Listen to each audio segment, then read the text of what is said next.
So, ito na nga mga loads, yung in-apply kong color sa buhok ko. Hindi siya masyadong kumulay kasi hindi ko masyadong na-apply. Dahil nga, hindi ko makita yung likod ko.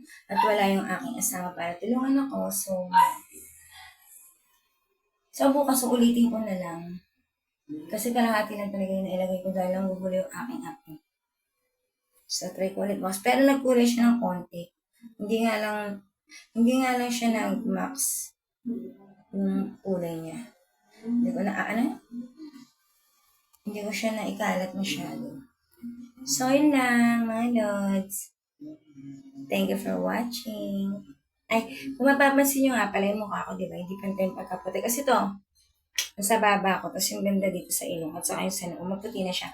Kasi pag nagpapatak ako ng Lux Organic Power Serum, dito ko siya nilalagay. Dito ko siya pinapatak dito. Ay, dito. Tapos kakalat ko siya dyan. Tapos dito. Tapos dito.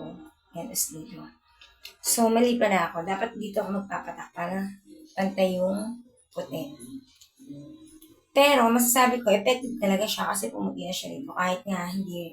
Kahit yun nga lang, hindi pantay yung pagkalagay ko. So, yun lang. Thank you for watching.